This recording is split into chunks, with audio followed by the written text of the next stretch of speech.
تمہیں اپنا مقابلہ کرنا پڑے گا۔ اسے اپنی ہی آواز سنائی دی، جس راستے پر جا رہے ہو یہ اللہ کا راستہ ہے، ذرا سا بھی بھٹک گئے تو ساری نیکیاں برباد ہو جائیں گی اور اسی جنگل میں مارے مارے پھرتے حیوانوں جیسی موت مرو گے۔ تمہاری لاش کو گدھ اور جنگل کے درندے کھا لیں گے یا کہیں نہ کہیں پکڑے جاؤ گے اور باقی عمر اپنے دین اور ایمان اور ملک کے دشمن کی کسی جیل میں پڑے گلتے سڑتے رہو گے۔ پھر تمہارا کوئی ملک نہیں ہوگا۔ صغیر کو اپنے خلاف بڑی ہی جان لیوا اور صبر آزما جدوجہد کرنی پڑی۔ اس نے اپنا دھیان پاکستان کی طرف کر دیا اور ذہن میں ان دھماکوں کو لے آیا جو ہندوؤں سے معاوضہ لے کر پاکستانی ایجنٹ اپنے ہی ملک میں کر رہے تھے اور جو اس نے خود بھی کیے تھے۔ اسے اپنے کیے ہوئے دھماکے یاد آئے۔ ایک دھماکے کے بعد وہ وہاں گیا تو دودھ پیتے کسی بچے کی 2 ننھی منی ٹانگیں اسے ایک جگہ پڑی نظر آئیں۔ پولیس لوگوں کے بکھرے ہوئے اعضاء اکٹھے کر رہی تھی۔ اتنے چھوٹے بچے کے جسم کے ٹکڑے اس کے دل پر اثر کر گئے تھے، لیکن رات اس نے اس درندگی کے معاوضے میں ملی ہوئی شراب پی تو دل سے تمام بے مزہ اثرات اتر گئے۔ لیکن اسے جب اپنا بھائی یاد آیا جو اسی کے رکھے ہوئے بم دھماکے میں اڑ گیا تھا تو وہ تڑپ اٹھا۔ اس نے یوں تیزی سے گردن گھما کر اپنے پاس بیٹھی لڑکی کو دیکھا جیسے لڑکی نے اسے سوئی چبو دی ہو۔ اس نے اپنے سارے جسم میں درد محسوس کیا جو اینٹھن کی صورت اختیار کر رہا تھا۔ وہ نمایاں طور پر محسوس کرنے لگا جیسے پنڈت رمیش چندر کی پیش کی ہوئی اس خوبرو لڑکی نے اس کی شخصیت کے پرخچے اڑا دی ہوں۔ دیکھ لڑکی، صغیر نے اپنے آپ پر قابو پاتے ہوئے کہا، اسی کمرے میں اور اسی پلنگ پر رات گزارو، لیکن مجھ سے ذرا دور ہٹ کر بیٹھو، میرے سامنے بیٹھ جاؤ۔ کیوں؟ لڑکی نے ذرا سہمی ہوئی سی آواز میں پوچھا۔ کیا میں تمہیں اچھی نہیں لگتی؟ اگر تم نے پنڈت جی سے ایسی بات کہی تو وہ مجھے ماریں گے۔ پنڈت کا تم غم نہ کرو، صغیر نے پیار سے کہا۔ پنڈت سے تو میں یوں کہوں گا کہ میں نے تم جیسی تمیز والی اور حسن والی لڑکی پہلے کبھی نہیں دیکھی تھی، میرا مطلب کچھ اور ہے۔ لڑکی صغیر کو ایسی نظروں سے دیکھنے لگی جن میں حیرت تھی اور ایک سوال بھی۔ اسے شاید پتہ نہیں چل رہا تھا کہ وہ اس شخص سے پوچھے کہ تمہارا آخر مطلب کیا ہے۔ کچھ حیران سی ہو گئی ہو؟ صغیر نے مسکراتے ہوئے کہا، میں تمہیں اپنے ساتھ رکھوں گا، مجھے ایک ساتھی کی ضرورت ہے، تم میری باتیں سننا اور میں تمہاری سنوں گا۔ صغیر نے اس کے ساتھ اس طرح باتیں شروع کر دی جیسے یہ لڑکی اس کی ہمجولی اور ہمراز ہو اور ان کی دوستی بچپن سے چلی آ رہی ہو۔ لڑکی کے چہرے پر جو کھچاؤ تھا وہ کم ہونا شروع ہو گیا۔ گھنٹہ ڈیڑھ اور گزر گیا تو لڑکی بھی محسوس کرنے لگی جیسے وہ صغیر کو پہلے سے جانتی ہو۔ صغیر نے اپنی باتوں میں اور انداز میں ایسا تاثر پیدا کر لیا تھا جس میں بدی اور بری نیت کا شبہ تک نہ تھا۔ رات آدھی کے قریب ہونے کو آئی تھی اور دونوں یوں جاگ رہے تھے جیسے سورج ابھی غروب ہوا ہو۔ کیا پنڈت جی تمہارے دوست ہیں؟ لڑکی نے پوچھا اور جواب کا انتظار کیے بغیر خود ہی بولی، تم ان کے دوست نہیں ہو سکتے، اس سے پہلے تو تم ان کے پاس کبھی نہیں آتے تھے، تمہارے پنڈت کے ساتھ یہ میری پہلی ملاقات ہے۔ صغیر نے کہا، یہ تو اس پنڈت کی زندگی کے ابھی 4 دن لکھے ہوئے تھے کہ میں بر وقت اس کی مدد کو پہنچ گیا، ورنہ تم لوگوں کو اس شخص کی لاش بھی نہ ملتی۔ کچھ ریچھ کھا جاتا اور کچھ اس کے بچے کھا جاتے اور باقی جو کچھ بچتا وہ گدھ اور گیدڑ کھا لیتے۔ کتنا اچھا ہوتا۔ لڑکی کے منہ سے جیسے بے اختیار نکل گیا ہو۔ اس کے چہرے پر خوف اور گھبراہٹ کا تاثر آ گیا اور ہاتھ جوڑ کر صغیر سے کہا، پنڈت جی کو نہ بتانا کہ میں نے اس طرح کہا تھا، تم مجھ کو سمجھی نہیں۔ صغیر نے کہا، میں دھوکہ باز اور فریب کار نہیں ہوں۔ کیا تم ابھی تک نہیں سمجھی کہ میں نے تمہارے اتنے خوبصورت جسم کی طرف توجہ دی ہی نہیں اور نہ توجہ دوں گا؟ اس سے تو تمہیں سمجھ لینا چاہیے کہ میں کیسا آدمی ہوں۔ میں تمہیں نہیں سمجھ سکی۔ لڑکی نے کہا، میں نہیں سمجھ سکی کہ تم کیسے مرد ہو کہ مجھ جیسی لڑکی کو الگ بٹھا دیا ہے۔ ابھی تک تو میں نے ایسا کوئی آدمی نہیں دیکھا۔ اس پنڈت نے تو مجھے رکھا ہی اس کام کے لیے ہے۔ اب اپنا نام بتا دو، صغیر نے کہا۔ لڑکی صغیر کے منہ کی طرف دیکھنے لگی جیسے اپنا نام بتانے سے گریز کر رہی ہو۔ صغیر کو کچھ شک ہوا۔ اس نے پھر کہا کہ اپنا نام تو بتا دو۔ صحیح نام بتاؤں؟ لڑکی نے کہا، لیکن تمہارا کیا اعتبار؟ اگر تمہیں ابھی تک مجھ پر اعتبار نہیں آیا تو میں کیا کہوں؟ صغیر نے کہا، لیکن اب تو میں پوچھ کر ہی رہوں گا۔ یہ تو میں نے دیکھ لیا ہے کہ تم کسی مجبوری کے تحت یہاں پھنسی ہوئی ہو اور کوئی خاص بات ضرور ہے۔ پہلے تم اپنے بارے میں بتاؤ۔ لڑکی نے کہا، کہاں کے رہنے والے ہو، کہاں سے آ رہے ہو اور کہاں جانا ہے؟ جس طرح تم نے یہ پہچان لیا تھا کہ میں اس علاقے کی رہنے والی نہیں ہوں، اسی طرح میں نے تمہاری زبان سے معلوم کر لیا ہے کہ تم بھی اس علاقے کے رہنے والے نہیں اور تم پنجاب کے رہنے والے ہو۔ سچ بتاؤ، اب کہاں جا رہے ہو؟ تم نے ٹھیک پہچانا ہے۔ صغیر نے کہا، میں پنجاب کا رہنے والا ہوں اور پنجاب کو ہی جا رہا ہوں، شاید جالندھر چلا جاؤں۔ جالندھر؟ لڑکی کے منہ سے بے اختیار جالندھر کا نام نکلا اور اس نے کہا، کبھی میں بھی جالندھر رہا کرتی تھی، قسمت کہاں سے کہاں لے آئی ہے۔ اب تو صغیر اس کے پیچھے ہی پڑ گیا کہ وہ اسے بتائے کہ جالندھر سے اس پنڈت تک کس طرح پہنچی ہے۔ لڑکی بات کرنے سے گھبرا رہی تھی صغیر جیسے چالاک اور ہوشیار آدمی کے سامنے یہ لڑکی تو کوئی حیثیت رکھتی ہی نہیں تھی۔ صغیر نے چکنی چپڑی باتیں کر کے اسے اصل بات بتانے پر آمادہ کر لیا۔ پہلے یہ بتاؤ کہ تم نے اس پنڈت کو کیسے بچایا تھا؟ لڑکی نے پوچھا۔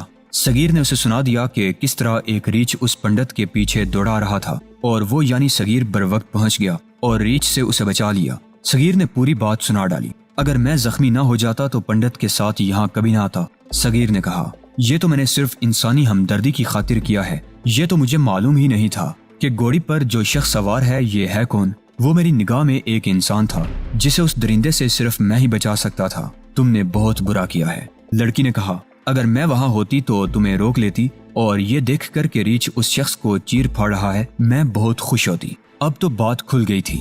لڑکی اپنی نیت پر پردہ نہیں ڈال سکتی تھی۔ پنڈت کے حق میں اس کی نیت بہت ہی بری تھی اور اس کے دل میں پنڈت کی نفرت تھی۔ اس نے صغیر سے قسمیں لیں کہ وہ پنڈت کو نہیں بتائے گا۔ صغیر نے زبان کا جادو چلا کر لڑکی کے ذہن اور دل پر قبضہ کر لیا۔ لڑکی نے اپنا نام دلجیت کور بتایا اور یہ کہ وہ سکھوں کی بیٹی ہے۔ اس کا گاؤں جالندھر کے بالکل قریب تھا۔ اس نے بتایا کہ کم و بیش 5 سال پہلے وہ اپنی ماں کے ساتھ ایک اور گاؤں چلی گئی۔ اس گاؤں میں ایک میلہ لگا کرتا تھا۔ اس وقت دلجیت کور کی عمر 19-20 سال تھی۔ اس گاؤں میں ماں بیٹی اپنے قریبی رشتہ داروں کے ہاں گئی تھی اور میلے کی خاطر ہی گئی تھی۔ اس گاؤں میں ان کے رشتہ داروں میں ہی ایک لڑکا تھا جو اس کے ساتھ شادی کرنا چاہتا تھا۔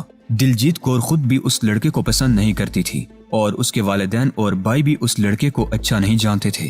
اس کے ماں باپ نے دلجیت کور کا رشتہ مانگا تو اسے صاف جواب مل گیا۔ اس شخص کی عمر دلجیت کور سے 5-6 سال زیادہ تھی۔ اس کی شادی ہوئی تھی لیکن بیوی جلدی مر گئی تھی۔ اس انکار کے بعد دلجیت کور ایک بار اپنے انہی رشتہ داروں کے ہاں ان کے گاؤں گئی تو یہی اس کا امیدوار جسے رشتے سے انکار کر دیا گیا تھا دلجیت کور سے ملا اور اسے کہا کہ وہ مان جائے۔ دلجیت کور نے کہا کہ اس کے ماں باپ انکار کر چکے ہیں تو وہ کیسے اس کے ساتھ شادی کر سکتی ہے۔ اس سکھ نے کہا کہ دلجیت کور اس کے ساتھ گھر سے بھاگ آئے۔ دلجیت کور بھی آخر سکھوں کی بیٹی تھی۔ اس نے نہ صرف یہ کہا کہ وہ ایسی حرکت نہیں کر سکتی بلکہ اس پر طنز بھی کی کہ وہ اپنی شکل تو دیکھے پھر یہ سوچ لے۔ دلجیت سکھ نے کہا تمہاری شادی میرے ساتھ نہ ہوئی تو پھر کسی کے ساتھ بھی نہیں ہوگی تو کیا مجھے قتل کر دو گے؟ دلجیت کور نے حقارت سے پوچھا۔ نہیں، سکھ نے کہا قتل کیوں کروں گا، زندہ ہی رہنے دوں گا لیکن تمہارا کوئی خاوند نہیں ہوگا۔ دلجیت کور اسے گیدڑ ببکی یا خالی دمکی سمجھ کر ہنس پڑی اور سکھ کو 1-2 گالیاں دے کر دھتکار آئی۔ اب وہ پھر اپنی ماں کے ساتھ اس گاؤں گئی۔ اگلے روز میلہ تھا۔ دلجیت کور کی وہاں 2-3 سہیلیاں بھی تھیں۔ اگلے روز وہ ان کے ساتھ میلے پر چلی گئی۔ وہاں جا کر لڑکیاں مختلف قسم کے جھولے جھولتی رہیں اور میلے سے نکل کر کچھ دور سیر سپاٹے کے لیے چلی گئیں۔ دلجیت کور نے صغیر کو سنایا کہ 2-3 مرتبہ اس نے اسی سکھ کو دیکھا جسے وہ دھتکار چکی تھی۔ صاف پتہ چلتا تھا کہ وہ اس کا پیچھا کر رہا ہے۔ وہ آندھی اور بگولوں کے دن تھے۔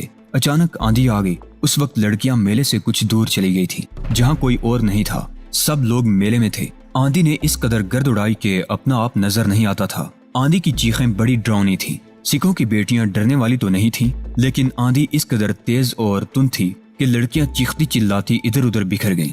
دلجیت کور تو سب سے بالکل ہی الگ ہو گئی۔ آندھی کا رخ میلے کی طرف ہوتا تو لڑکیاں آندھی کے زور سے ہی میلے کی طرف پہنچ جاتی اور بالکل محفوظ رہتی، مگر آندھی کا رخ میلے کے خلاف تھا، اس لیے دلجیت کور میلے کی طرف نہ آ سکی۔ وہ اس طرف آنے کی جتنی کوشش کرتی تھی آندھی اتنی ہی شدت سے اس کے پاؤں اکھاڑتی تھی۔ کسی آدمی نے اسے اپنے بازوں میں جکڑ لیا۔ دوسرے آدمی نے اس کا دوپٹہ اس کے منہ اور سر کے گرد اس طرح لپیٹ دیا کہ اس کی آواز بھی نہیں نکلتی تھی۔ پھر اس دوسرے آدمی نے دلجیت کور کو ٹانگوں سے اٹھا لیا اور اس طرح یہ دونوں آدمی اسے اٹھا کر لے گئے۔ کچھ دور ایک تانگا کھڑا تھا، اس میں دلجیت کو پھینکا اور تانگا چل پڑا۔ آندھی کے گرد و غبار میں یہ جبری اغوا کوئی نہ دیکھ سکا۔ 2.5-3 گھنٹوں بعد تانگا رکا اور دلجیت کور کو ایک مکان میں لے گئے۔ وہاں اس نے دیکھا کہ اسے اغوا کرنے والوں میں ایک اس کا وہی امیدوار تھا جسے دلجیت کور نے اور اس کے گھر کے ہر فرد نے دھتکار دیا تھا۔ دلجیت کور اسے گالیاں دینے لگی جس کے جواب میں اس سکھ نے اور دوسرے نے بھی اسے بہت مارا پیٹا اور پھر قتل کی دھمکی دی۔ اس کے بعد تصور میں لایا جا سکتا ہے کہ دلجیت کور کے ساتھ ان سکھوں نے کیا سلوک کیا ہوگا۔ دلجیت کور صغیر کو یہاں تک بات سنا کر بہت روئی بھی ایسی کہ اس کے لیے بولنا ممکن نہ رہا۔ اس وقت صغیر نے اسے اپنے قریب کر کے اپنے بازو کے گھیرے میں لے لیا۔ دلجیت کور نے صغیر کو بڑی لمبی بات سنائی اور کہا کہ اس طرح وہ پہلے ایک آدمی کے ہاتھ فروخت ہوئی اور 1 سال بعد ایک اور آدمی اسے خرید کر لے گیا جس نے اسے 1.5 سال داشتہ بنائے رکھا۔ پہلے آدمی کی بھی وہ داشتہ بنی رہی تھی۔ اس کے بعد وہ شملہ پہنچی۔ یہ تیسرا آدمی تھا جس نے اسے خریدا تھا۔ یہ کوئی کاروباری آدمی تھا۔ یہ آدمی اسے کسولی لے گیا اور وہاں سے وہ اس پنڈت کے ہاتھ چڑھ گئی۔ پنڈت رمیش چندر نے بھی اسے خریدا تھا اور اب وہ اس کی داشتہ تھی۔ تم نے کبھی بھاگنے کی نہیں سوچی؟ صغیر نے پوچھا۔ نہیں، دلجیت کور نے جواب دیا، من ہی مارا گیا ہے۔ کیا تم مجھے اپنے ساتھ جالندھر لے چلو گے؟ لے چلوں گا، صغیر نے کہا۔ یہ زخم ٹھیک ہونے دو، لیکن اس پنڈت کو معمولی سا آدمی نہ سمجھنا، دلجیت کور نے کہا۔ ہمارے تعاقب سے نہیں ہٹے گا، یہ بھی دیکھ لیں گے، صغیر نے کہا۔ دلجیت کور نے اپنا سر صغیر کے کندھے پر رکھ دیا۔ خطروں، اندیکھے انجانے حالات میں سے گزرتی صغیر کی زندگی کی ایک اور رات گزر گئی۔ دلجیت کور صغیر کے پلنگ پر سوئی ہوئی تھی۔ وہ بے خبری کی گہری نیند سوئی تھی۔ اسے ایسا غم نہیں تھا کہ یہ غیر آدمی اس کی آبرو ریزی کرے گا۔ وہ آبرو باختہ لڑکی عصمت سے دستبردار ہو چکی تھی۔ دلجیت کور تو ایک گھوڑی کی مانی تھی، مالک جسے چاہتا سواری کے لیے پیش کر دیتا تھا۔ مالک نے اسے کثیر رقم سے خریدا تھا۔ اس علاقے کے تھانے دار کو پنڈت رمیش چندر نے دلجیت کور کے ذریعے ہی اپنے ہاتھ میں لے رکھا تھا، اسی لیے سارا گاؤں اس کا غلام بنا ہوا تھا۔ دور افتادہ دیہات کے لیے چھوٹا اور بڑا تھانے دار، پولیس حوالدار، پٹواری یا تحصیلدار بہت ہی بڑے آفیسر ہوتے ہیں۔ ان پر جس کا اثر و رسوخ چل جائے وہ دیہاتیوں کے لیے بڑی ہی باروب شخصیت بن جاتا ہے اور سب اس کے اشاروں پر ناچتے ہیں۔ ایک دلجیت کور ہی نہیں بلکہ گاؤں کی کمین ذاتوں کی کسی بھی لڑکی کو رمیش چندر اپنے مفاد کے لیے استعمال کر سکتا تھا اور کرتا بھی تھا۔ دلجیت کور کو تو اس نے اپنے لیے اور بڑے افسروں کے لیے رکھا ہوا تھا۔ صغیر تو اس کے لیے رحمت کا فرشتہ تھا جس نے اسے خونخوار ریچھ سے بچایا تھا۔ دلجیت کور نے صغیر سے کہا تھا کہ اس رمیش چندر کو معمولی آدمی نہ سمجھنا۔ حقیقت بھی یہی تھی۔ رمیش چندر کے پاس دلجیت کور اور گاؤں کی 2-4 اور لڑکیاں ہی اثر و رسوخ پیدا کرنے کے لیے نہیں تھی، بلکہ وہ روپے پیسے والا آدمی تھا۔ گاؤں سے ذرا ہی دور کچھ جگہ ہموار تھی جہاں رمیش چندر کی زرعی زمین تھی اور پھلوں کا باغ بھی تھا۔ اس جگہ سے کچھ اور آگے بھی اس کی کھیتیاں تھیں۔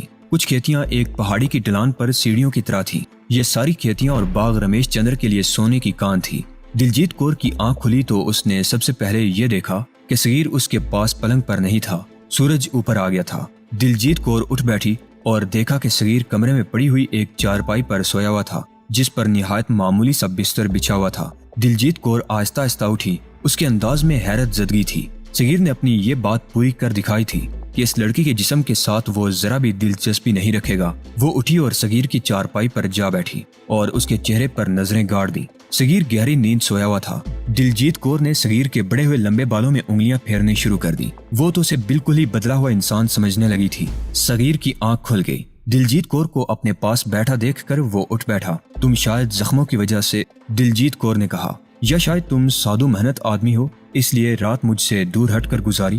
نہیں، صغیر نے کہا، میں نے رات تجھے کیا کہا تھا؟ زخم معمولی ہیں جنہوں نے رات مجھے ذرا سی بھی تکلیف نہیں دی۔ باقی رہا یہ کہ میں سادو ہوں، محنت ہوں یا کیا ہوں، میرا تمہارے ساتھ وعدہ ہے کہ جالندھر تمہیں اپنے ساتھ لے جاؤں گا۔ ایک بات صاف کہہ دوں، برا تو نہیں مانو گے؟ دلجیت کور نے کہا۔ شک ہونے لگا ہے کہ جیسے تم مجھے بہلا ورغلا کر اغوا کرنا چاہتے ہو۔ اگر ایسی بات ہے تو میں اس کے لیے بھی تیار ہوں۔ مجھے یہاں سے نکالو۔ اگر تم مجھے میرے گھر تک پہنچا دو تو منہ مانگا انعام دلواؤں گی۔ مجھے آزمائش میں نہ ڈالو لڑکی، صغیر نے کہا۔ میں تمہیں تمہارے ماں باپ کی امانت سمجھتا ہوں۔ یہ خیال رکھنا کہ اس پنڈت رمیش چندر کو ایسا اشارہ بھی نہ ملے کہ میں تم سے الگ سویا تھا۔ میری ذات پر کوئی شک نہ کرو۔